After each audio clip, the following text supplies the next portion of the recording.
Hi, this is video response to a chap called SkirtsUpPantsDown. I love the nickname, fantastic, it's a great handle. In response to your video response regarding what are you trying to prove, a video that I did quite a while ago, I'm glad that you enjoyed it. It's always something that has bothered me greatly. It's good to have an objective, and I think that if people realise that what they're trying to prove is in fact the wrong thing, maybe they'll put a little bit more thought into it and come up with a good argument. With regards to deism, I think you're absolutely right. It truly is a holding pattern, to use an aeronautical analogy. I find it to be premature in as much as it prematurely answers the God hypothesis with a yes, without any proof, but that's where it stops, and I think that's why I do respect this stance, even if it is, as you said, a stepping stone for many.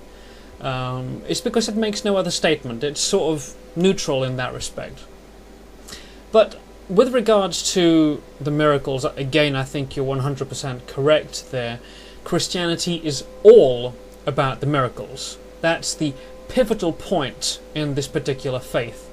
Why is Jesus special? What makes him special? Hundreds of other people at around that period of time in antiquity had been calling themselves the sons or daughters, well, in particular the sons, of course, because it's a very macho society.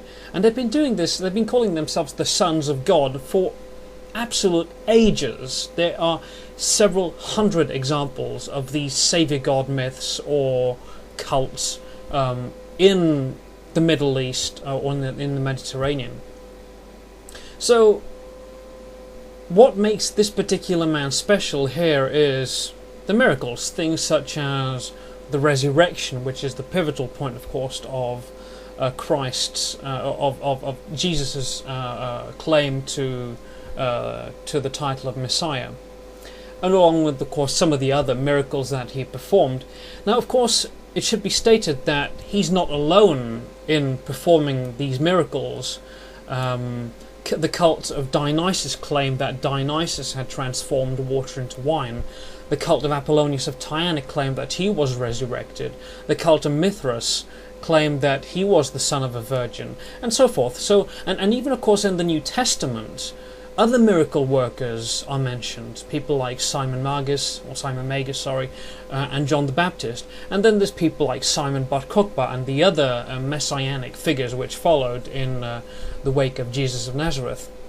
But when one talks about miracles, how do we know that these miracles actually took place as they were written? Well, again, it truly is a case of you have to believe in order to believe. You have to believe that the Bible is written honestly, that it's inerrant, that the currently still anonymous authors of the books of the Bible didn't transform the story during the process of compiling these 60-odd books in order to accept the fact that the Bible is trustworthy. Now, my standpoint is one of a Jesus mythicist.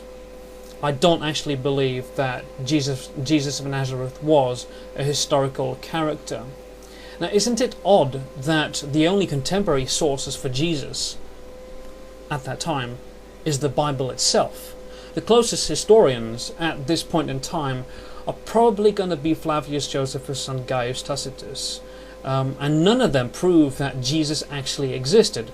Now, the Christ mentioned in Josephus is, of course, a forgery done by Eusebius several hundred years later on, and Tacitus himself does nothing to prove that Christ existed. He merely mentions that Christians existed. Well, big deal. We all know that already.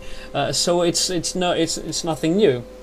But other than the Bible, how do we know that Jesus was resurrected, for instance? How do we know that he rode into Jerusalem like a king? And how do we know that he turned water into wine? How do we know that he healed the sick? If it's all about the miracles, as we've already agreed, isn't the lack of any sort of corroboration completely destructive to these stories? If the only book that we have that proves these things is the Bible, then I find myself extremely skeptical, and I know that many other people feel the same way. Now, personally, my research on the subject of Christology and on the authorship of the Bible has led me to the conclusion that the life of Jesus of Nazareth was actually reassembled in the late 1st and early 2nd century using the Old Testament prophecies as a blueprint, as a reference. If Zechariah mentions that the Messiah will ride into Jerusalem on the back of a colt and a donkey, that's what the authors at the time wrote in the New Testament. If the prophecy said that the Messiah will be the son of a virgin, then that's what they wrote in the New Testament also. Now, the irony with these two examples is, of course, that these are examples of translation errors on behalf of the New Testament authors who were reading the Old Testament.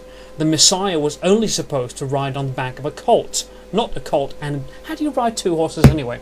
And of course, the Messiah's mother was only supposed to be a maiden. It was an erroneous translation of the Hebrew word, which was interpreted as being virgin rather than maiden. So, as far as I'm concerned anyway, it's pretty clear-cut that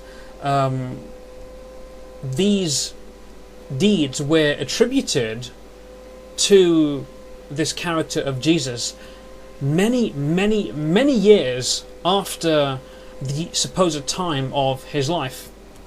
And with that sort of posthumously announced miracle, I think I'd just rather prefer to remain a godless heathen, and I know many others will do the same. But thank you very much for your video. It's always a pleasure to see them. I like written comments, but a video response is so much better, I find. Thank you for watching. Peace be with you.